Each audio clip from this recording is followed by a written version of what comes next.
घरे अच्छी कि बासी रुटी चटपटा व्यंजन बनब लागिब भारी टेस्टी। सैंडविच खाइबा भी भूली जिबे थरे बनै खांतु जानी परिबे। मात्र 5 मिनिट भितरे हेब तैयारी। प्रस्तुति प्रणाली सहज भारी। आसंतु देखिबा डेरी न करी। दर्शक बंधु समस्त को करुछि मु प्रणिपात। माँ गेलु हांडीशाल को आपण मानको बहुत बहुत स्वागत। बड़का बासी रुटी रे जबरदस्त चटपटा व्यंजनटीए आसंतु करिबा प्रस्तुत। दर्शक बंधु जेतेबेले बासी रुटी बली पड़े आपण माने विभिन्न प्रकार व्यंजन प्रस्तुत करुथिबे, किंतु एमिति थरे प्रस्तुत करंतु। प्रस्तुति प्रणाली बहुत सहज। मात्र 5 मिनिट भितरे प्रस्तुत हो जिवो। आउ बहुत हेल्दी सहित बहुत टेस्टी। ऊपर पूरा क्रिस्पी, भीतर पूरा जूसी। तेबे आसंतु आजिर प्रस्तुति आरंभ करिबा। देखंतु आमे एठी सालाड रे जो सब पनीपरिवार व्यवहार करिथाउ सेई सब पनीपरिवा एठी नबा। आपण माने गाजर, बंधाकोबी, पियाज, टमाटो, मक्का आपणकर इच्छा मुताबक आपण माने पनीपरिवा नहीं पारिबे। एठी मु नै जे गोटे छोट खंड गाजर को काटिकी तार ऊपर चोपा छड़ेकी भल भाबरे धोई देबे। तापरे काकुडी को मध्य चोपा सहित धोई सारिबा परे काटिबे। एबे मु गाजर, काकुडी, पियाज आ बंधाकोबी को मध्य बड़ा भाबरे बड़ वाला ग्रेटर रे कोरी देइची। आपण माने जदि चाहिए ताले पूरा छोट छोट बा पूरा गुंड करके काटी परिबे। गुंड करके काटिले टिके समय लगी थाए, सेथि पई टिके बड़ वाला ग्रेटर रे एमिति कोरी देले बहुत जल्दी हो जिवो। ता सहित मु एठी नेछि गोटे मध्यम आकारर पाचिला टमाटो। टमाटर भीतर जो रस से रस को व्यवहार करेनि। रस को बाहर करके माने चारिपटू आपण माने काटी देबे। आ भीतर रसटा आपण माने जेकोसी व्यंजन रे प्रस्तुत कला बेले व्यवहार करदेबे। आमे एठी केवल टमाटर चारिपटर जो अंश अच्छे ताको छोट छोट खंड करके काटी देइचु। एठी किछि कंचा लंका को गुंड करके काटिकी नबा। आ धनिया पत्र टिके अधिक करके पूरा गुंड करके काटी देबा। आ गोटे छोट खंड कैप्सिकम को मध्य मु छोट छोट खंड करके एठी काटिकी नेइची।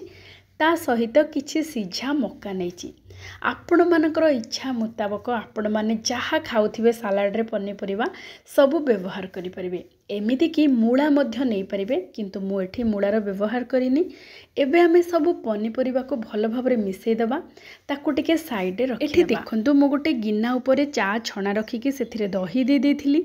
आउ आधा घंटा पई छाडी देथिली। एमिति कले कोन हबो ना, दही रे जहा बे किछि पानी थिबो सब निकडी जिवो। एठी हमको सुखिला दही दरकार। जेते दही सुखिला हबो सेते बढा है कि प्रस्तुत हबो। ता सहित टिके रागो पई चिली फ्लेक्स दे दबा। ता सहित दरदर कुटा गोलमरीच गुंड गोटे छोट चामच दे दबा, जहा द्वारा कि स्वादटा आहुरी बढ़ी जिवो। स्वाद अनुसार लुण आ गोटे बड़ चामच पाव भाजी मसला हो किंबा मैगी मसला हो गोटे चामच पकई देले तार स्वादटा बहुत बढ़ी जिवो। एठी मो घर तयारी पाव भाजी मसला को देकी बड़ा भाबरे गोळेई देबी। एठी देखंतु केते बड़ा पूरा एमिति क्रीमी क्रीमी टेक्सचर हेकी प्रस्तुत हो जाइची। पूरा जेमिति मेयोनीज रो टेक्सचर सेमिति। एमिति एई मसला दही रे आमे जो पनीपरिवा सब काटिकी रखिथिले से पनीपरिवा को एठी दे देबा। पनीपरिवा को देकी भल भाबरे गोळेई देबा। देखंतु जेमिति पूरा लाखिकी रहिबो। आउ पूरा पानिया बिल्कुल हबनी। सेथि पई सुखिला दहीर व्यवहार करिवे।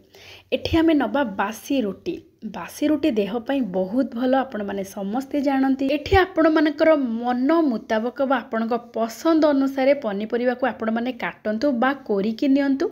एतिकी जहा परिश्रम। तापरे आपण माने रोटी को सेकिबा पई बा पूरा क्रिस्पी करिबा पई मात्र 5 मिनिट समय लागिबो। एबे देखंतु आमे गोटे रोटी नै जाइचु। रोटीर गोटे फाळ रे दे देबा ग्रीन चटणी, धनिया पुदीना जो रागो लुणीर ग्रीन चटणी आमे गोटे पटे दे देबा। आउ गोटे फाळ रे आमे खट्टा मिठा तेंतुली चटणी दे देबा। तापरे आमे जो प्रस्तुत करके रखिथिले दही आ मसला देकी सब पनीपरिवा को गोळेकी रखिथिले सेथिरु 2 बड़ चामच देकी ताकू टिक्के खेळेई देबा। तापरे चीज देकी आमे फोल्ड कर देबा। एबे प्रस्तुत हो जाइची। ताकू सेकिबा बड़ा भाबरे देसी घियो रे। आपण माने चाहिले बटर रे मध्य सेकी परिबे, बहुत बढ़िया लागिबो। आपण माने चाहिले चीज मध्य स्किप करि पारंती, आपणको इच्छा। चीज न पकेले भी भारी स्वादिया लगिबो काहेकि ना चटपटा है कि हमरो दुई प्रकार चटणी आम व्यवहार करूचे ता सहित जो आम दही नहींचे सुखिला दही से दही बिल्कुल खटा दही नेबेनी सज दही नेबे देखिबे बहुत बढ़िया लगिबो स्वाद जबरदस्त रहिबो। दही को सब बेले सुखिला व्यवहार करेंगे दही जगार आपण माने मेयोनीज रो मध्यम व्यवहार करि परिबे किंतु दही देकी देखंतु थरे एमिति प्रस्तुत करंतु बहुत बढ़िया लगिबो।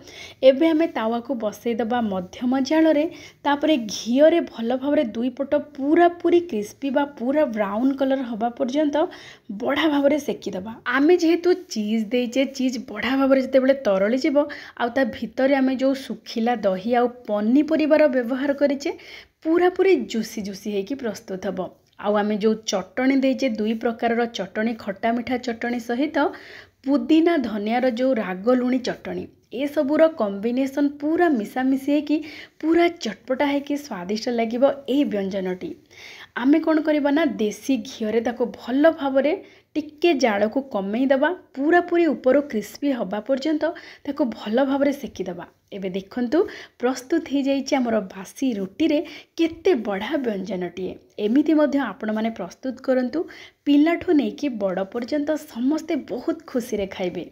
प्रस्तुत करंतु खाआंतु समस्त को खुआंतु देखिबे समस्त को बहुत बढ़िया लगिबो। आ वर्षा पागरे मात्र 5 मिनिट भितर प्रस्तुत हो जाउथिबा पूरा पूरी क्रिस्पी जूसी हेल्दी आउ टेस्टी रुटी रे एमिति व्यंजन प्रस्तुत करंतु देखिबे वर्षा पागटा पूरा जमीजी। ता सहित धनिया पुदीनार चटपटा चटणी सांग को खट्टा मिठा खजुरी गुड़ चटणी नहले किछि नहले भी टमेटो सॉस रे भी खाई परिबे बेस स्वादिया। आजिर प्रस्तुति केमिति लागिला निश्चय जणेबे। आज पई एतिकी। जय जय जगन्नाथ।